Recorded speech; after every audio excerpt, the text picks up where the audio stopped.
දුර්ලභෝ manussත්ත පටිලාභෝ කියලා ධර්ම උගන්වනවා. කන කැස් බෑවෙක් වියසුදුරෙන් මොකක් බලනවා වගේද? අහස බලනවා වගේ. වියගහ කියන්නේ මොකක්ද? ඔයත් දැකලා තියෙනවද? ඔව් වියගහ කාගේද බඳින්නේ? හරක්ගේ. කඩේනේ කියන්නේ කොහෙද ඒකේ? කරත්තේ තියෙන්නේ. ඔව් වියගහට මෙහා පැත්තේ තියෙන්නේ මොකද්ද? හරක වියගහෙන් එහා පැත්තට යනවට ඒකට දාලා තියෙන්නේ මොකද්ද? ඒකටත් යකඩ ඇණයක් දානවා. හරකගේ බෙල්ල අනිත් පැත්තට එන්නේ නැති වෙන්න. වියගහට ගන්න මොන ලීයක්ද? නිකන් මේ එලේ තියෙන එහෙම ලීයක්ද? නෑ හොඳ හයිය ලීයක් ගන්නවා. ලීය පදම් කරනවද නැද්ද? පදම් කරනවා. මඩේ දාලා පදම් කරනවා. ආය අවුවේ දාලා පදම් කරනවා. ආය වතුරේ දාලා පදම් කරනවා.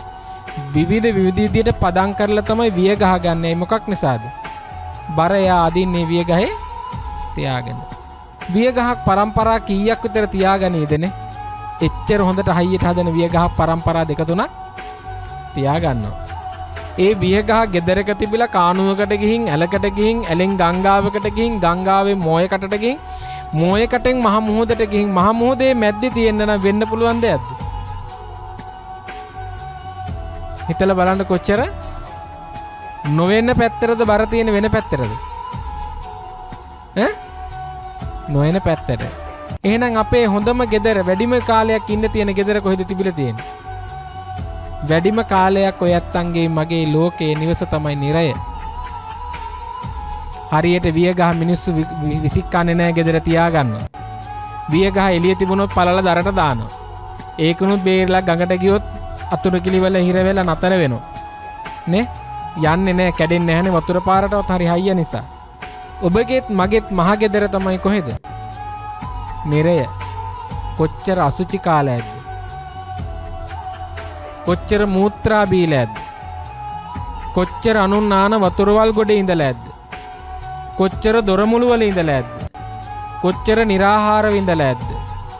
කොච්චර අපි ඇඳුමක් නැතුව ඉන්නේ ඇද්ද? කොච්චර කුසුණු එකක් ලැබලා ඇද්ද?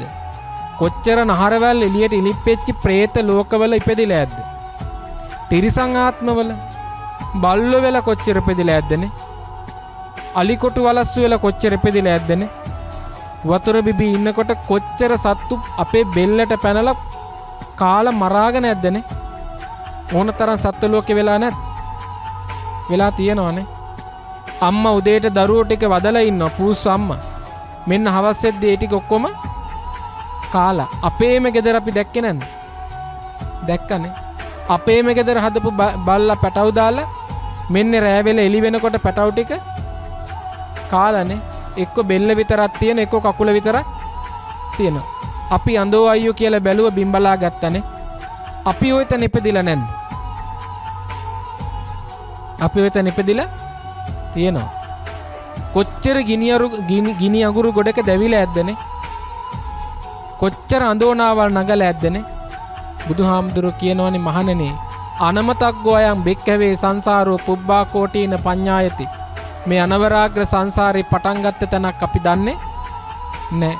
අවසාන වෙච්ච තැනක් අපි දන්නේත් නැහැ. අපි ඇවිදින් දුවන පුදුම රේස් එකක්. දුර්ලභ ලැබපු මනුස්ස ජීවිතේ අපි පුදුම රේස් එකක් දුවනවා. උදේ නැගිට තැනේ ඉඳලා රෑ එළි වෙනකන් අපි දුවන්න පටන් ගත්තොත් දුවන්න මොනව වෙන්නේ?